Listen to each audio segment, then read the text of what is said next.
Good evening, ladies and gentlemen. I look forward to serving as your next United States Senator from New Jersey. And the reason is very clear. I am the only Republican in this race who's electable to the United States Senate this year. Republicans are losing election after election after election. And the reason that they're losing election after election is because the party has lost its way. You're going to hear my opponent say what a great fiscal conservative he's been in the House of Representatives for 6 years. But when you look at the record, he's been no fiscal conservative. He's been voting with the liberals in the Congress. And when you vote with the liberals in the Congress as a Republican, it's very hard to convince Republican voters in the state of New Jersey that you deserve to be the Republican nominee. Let me give you some examples. Dick Zimmer is pro-choice. I can accept that as a person who was at once pro-choice, but now I'm pro-life. But he believes taxpayers should fund abortion. Think about that now. There are people who have a moral objection to abortion, yet he's voted consistently to pay for abortion with your tax dollars. That's morally reprehensible. Was the decision to go to war in Iraq correct? Do you agree with Republican presidential candidate John McCain's plan to continue the current effort there?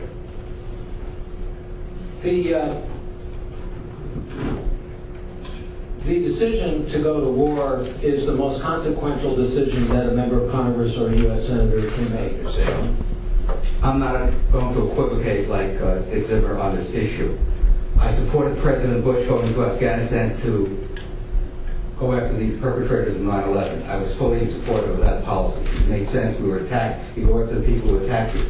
We had faulty intelligence regarding the war. It's time for us to get out. I can see John McCain has now embraced the Sabrin plan. All we did for his timetable. I said, let's get out by September 2010. The Iraqi people have voted for a government. That government's in place. It has tremendous oil revenue. $133 a barrel, 2 million barrels a day that they're pumping. That's a lot of money that they can go and shore up their military, build up their infrastructure, and have their own country back. I say the difference between Dick Zimmer and me is very simple. I would never have voted for a proposition based upon a false premise, which is what happened in Iraq. Okay, again, my opponent says the way we do this is getting rid of earmarks. Well, here's a penny. That's what earmarks represent out of the dollar of the federal budget. 1 penny, 1%. That's not going to do it. What we need to do is go after the big items in the budget. The $92 billion in the agriculture department. The $9 billion in the commerce department. We need to go and look at that budget line by line, and instead of talking about platitudes like the bridges to nowhere, which is 1 cent on the dollar, we need to go in there with a real fiscal conservative and stop funding partial birth abortion, stop funding abortion, sending our money overseas in foreign aid to dictators all over the world. Huge national debt is not just an economic issue, it's a moral issue. I believe that it is morally wrong to require our children and grandchildren to pay for the consumption that we engage in today. You can't be a fiscal conservative if you're willing to put taxpayers' money on the table to fund abortion. That doesn't make any sense. It just doesn't make any sense to say you're a fiscal conservative and willing to spend hundreds of millions of dollars. So therefore, what else are you willing to spend that people have moral objection to? This is the problem with people who are career politicians like Dick Zimmer and others who've served in Congress for too long, or in the state legislature. You can say all these wonderful things about what you've done, but have you delivered? The budget is going to be $3 trillion. So we don't have any evidence that Dick Zimmer has been successful in these efforts. Have special interests exerted too much control over government and campaigns? I think the special interests have exerted too much control over politics and campaigns, and I've been a reformer ever since before I was a member of the New Jersey State Legislature and then went on to Congress. In response to the question, Dick Zimmer said he's a reformer. Is he going to reform the property taxes on his farm in Hunterdon County so he pays his fair share? He claims that it's a farmland exemption, but he doesn't look like a farmer. If you're going to be a reformer, at least live being a reformer, as opposed to saying, hey, I'm getting this tax break, and therefore my fellow property owners in my community have to pay higher taxes because I'm not paying my fair share. Lobbying is to politics what used car salesmen is to the economy. For the very simple reason, people don't have trust in people who make a living trying to get special privileges for business. That's called corporate welfare. That's not what the American people are looking for. Lobbyists becoming U.S. senators. What they're interested in is leadership on the issues that I've been advocating for 4 decades. I believe we can reduce the cost of something that is a public priority, because under the laws of the state of New Jersey, the entire public has the right to use that beach, regardless of who owns the land going up to the shoreline. So for those reasons, I would support a continued federal role, but one that would be more cost efficient than the current one. Thank you. Dr. Sabrin, you want 30 seconds? Cost-effective federal programs is oxymoron. There's no such thing as a cost-effective government program, especially a federal government program. The late Milton Friedman, Nobel Prize-winning economist, says there's nothing as permanent as a temporary government program. That's the problem that Dick Zimmer has. He wants to give government more power over our resources here in New Jersey, and that means more control. Remember, with money comes control. So my perspective is a lot different than Dick Zimmer's perspective. He has faith in Washington, D.C. I don't, given how they spend our money. We have been a leader on this issue. Everyone else is now jumping on the bandwagon that I led on because of the discrimination in Washington, D.C. regarding New Jersey and other states that want to have sports betting. This is the problem in Washington, ladies and gentlemen. They treat us as second-class citizens, third-class citizens.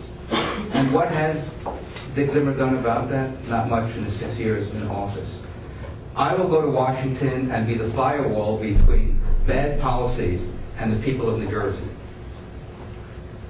We need an outsider. We don't need an insider anymore. The insiders have had their chance. And what has been the result? A $3.1 trillion budget, $500 billion deficit, $72 trillion of unfunded liability. These are all the incestuous people in Washington telling us how to lead our lives.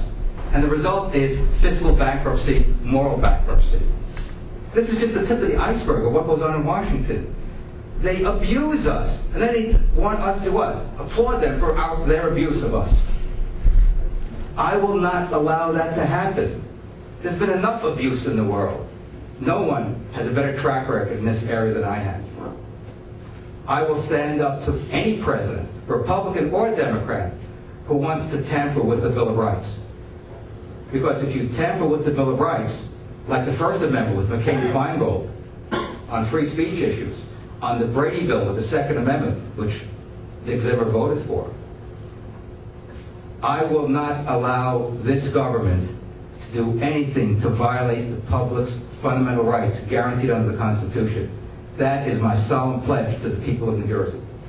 As far as ANWR is concerned, I do believe that the risk to wildlife is sufficient that I would not drill there. There's plenty of other opportunities in Alaska and the lower 48 states to explore and extract for oil and gas. Incredulous what I just heard. Absolutely incredulous. We are to save a few caribou in Alaska, so our troops are put in harm's way and get maimed and blown up to keep the price of oil down, which it hasn't happened since we went into Iraq. This is just mind-boggling to me. We are protecting a few caribou to keep the area pristine. Where is our moral compass when we say we've got to protect the caribou and sacrifice our men and women and our treasure in the Mideast? This is unbelievable to me. As someone who's the son of Holocaust survivors, to say that we have to protect caribou and not worry about our men and women in harm's way so they can stay there several more years is shocking to me. You cannot get elected on a platform of protecting caribou and allowing men and women to die in Iraq. I don't think that's going to happen. In fact, I guarantee it's not going to happen. You know why? Because I'm going to be the candidate. And I'm not going to run on that platform. The voters, the registered Republicans of the state of New Jersey will have an opportunity on June 3rd to decide who they want to select as their nominee, and I have confidence that they'll make the right choice. Thank you. Dr. Sabrin, 30 seconds.